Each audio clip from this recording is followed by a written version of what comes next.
I'm always very surprised to find that when I meet people on a plane or train or standing on a bus stop or in a lunch counter or just in some other type of a situation where I meet someone in my home or I meet someone in their home or an office and another human being,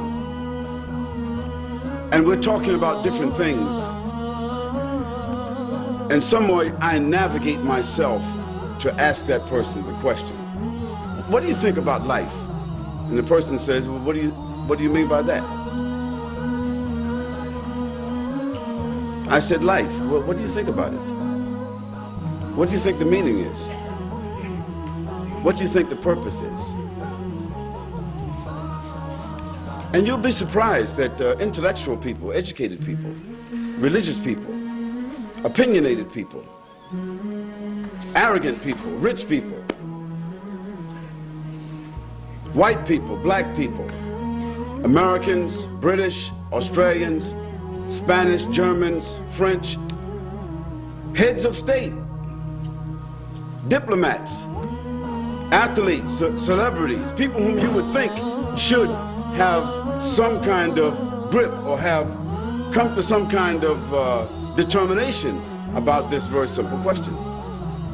I asked them, well, what do you think is the purpose of life? And suddenly there's a silence. There's a hesitation. The person is not forthright.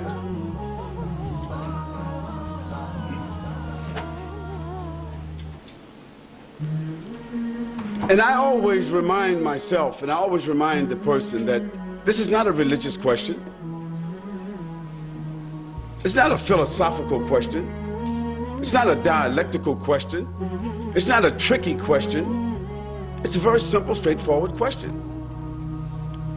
And if you haven't answered it, if you haven't reconciled it within yourself, if your set of values, you haven't reconciled that question for yourself to be able to answer it straightforward, like you would if I asked you your name, then there's a problem. And you need to think about that problem, you need to work it out. Because every human being needs to answer that question, at least for themselves. And they need to answer it objectively, not just subjectively, as it applies to me, my opinion. What do you think is the purpose of life for all human beings? Because when human beings start to think about that question, it's an all-inclusive question. And you can't just ask that question for yourself, because there are others involved in life. And when you start to think about others, other places, other people, other situations, other ideas, when you start thinking about the world as it is, not the world as you think it is, you start to change a little bit yourself. You start to move outside of yourself. You start to take in a whole lot of other considerations. And I always say to people, if you haven't thought about this, you need to go home, cut off the TV, turn off the music, let the kids go and play, let your wife go and shop, or let your husband go someplace, and sit in your house or your room in silence for 5 minutes, 10 minutes, 20 minutes, and think about what is the purpose of life? Because when you start thinking about that question, you take the first steps, just like a child takes their first steps in life. You start taking the first steps to balancing and reconciling probably the most important question for the human being. Now, this is not a question that cannot be easily defined. It can be. If you turn to any one of the many dictionaries that would be available in an institution like this, or a public library, or available in your home or your office, the terminologies have been defined already. So it's not rocket scientists. It's not rocket science here. The word purpose generally means aim, objective, underlying reality, goal, determination, reason, and intent. Now that's very powerful. The word life, one of the most powerful words that explain life, that's unfathomable. You can't even really, when you say the word, you can't even think of really what it means. Existence. Now, how do we think about existence? Is it vertical? Is it horizontal?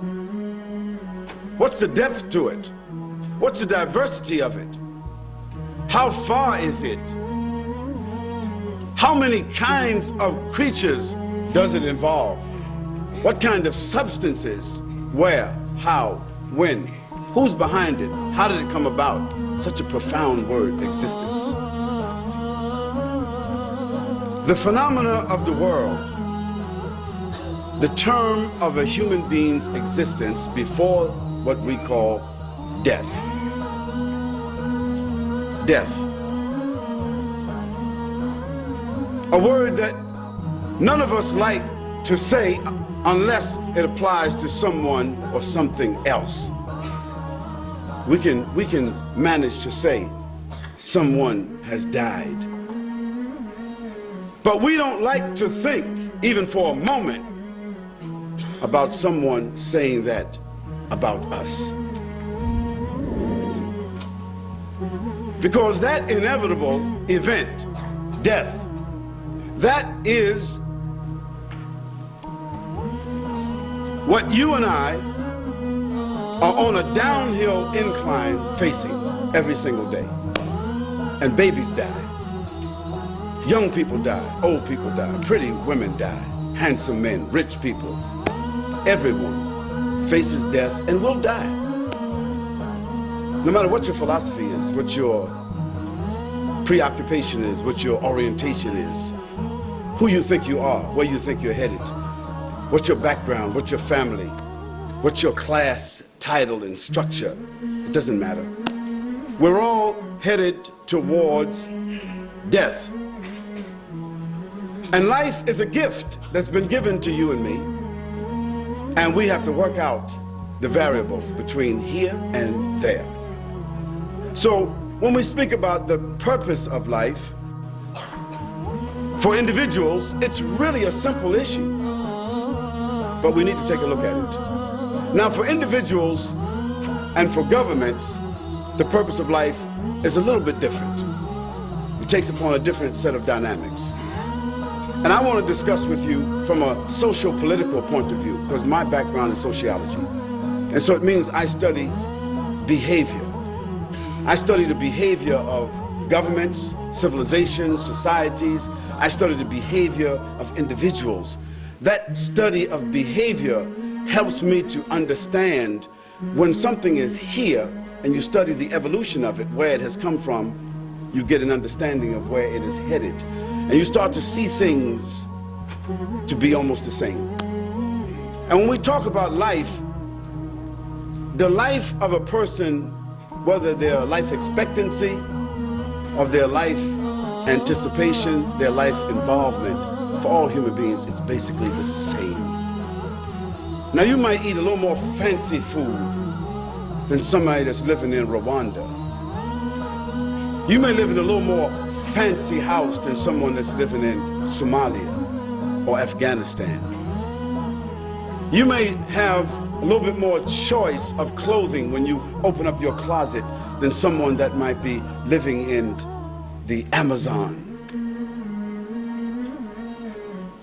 But when you're sick,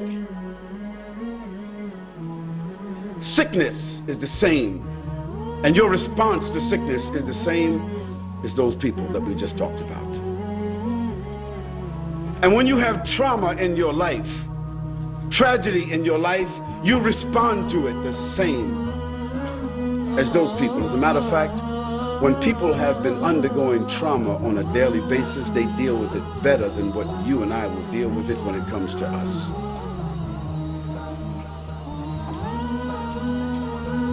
So for individuals and governments, the purpose of life have a different manifestation, but I want to show you sort of like the generics of how they both function.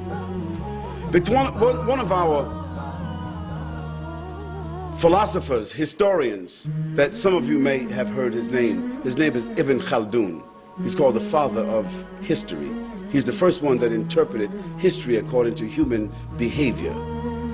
He said that the cycle of life for individuals, the cycle of life for governments and civilizations are the same as the cycle of life for human beings. There's a gestation period, and then they're born. And after they're born, they begin to recognize, walk, speak. They start to adopt and realize their own personality. We're talking about individuals, we're talking about governments, societies. There's a stage of immaturity, and then there's a stage of adolescence, and then there's a stage of maturity. Then there's a stage in which most of their strengths, their faculties start coming into focus, and they reach an apex in their life.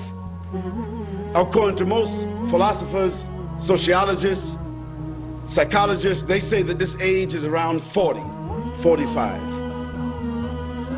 For governments and societies, it's just about double that. Then they start to realizing and understanding the values and the dynamics of life a little bit more than they did when they were 30 and 20, because now they have reached the top of the hill and they start looking down.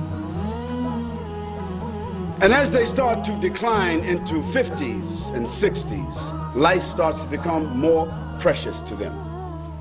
And governments like Australia, like the United States of America, like the UK, and like some who are finished now,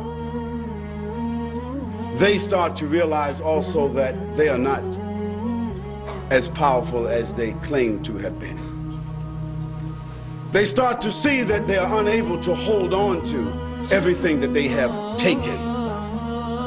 They start to see that the world does not revolve around them.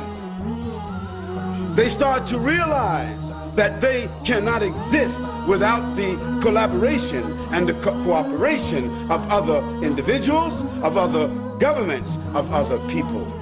They start to realize this. And inevitably, individuals, like governments, soon become dependent upon others. They return back to a state where they were dependent before, and after being rich, independent, arrogant, powerful, selfish, self-centered, whatever,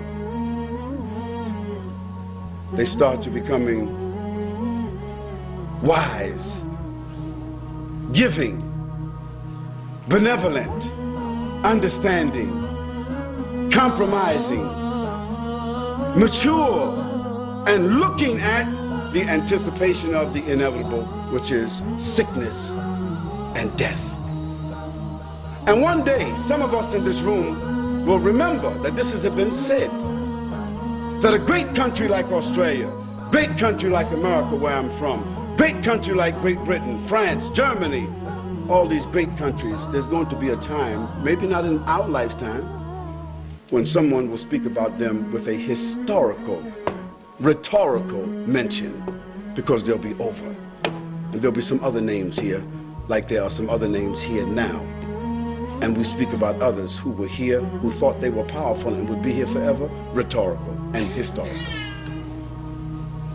So we want to talk about the purpose of life as it applies to individuals and governments, because that allows us to understand the topic. I ask you to bear with me, because this is one of my favorite discussions. Not because I feel I treat it well or understand it well, but because it allows me as a human being to better understand how to negotiate my own life, how to appreciate my own life, how to appreciate those who are around me, those who may be dependent upon me or those whom I'm dependent upon, those who I interact with on a daily basis.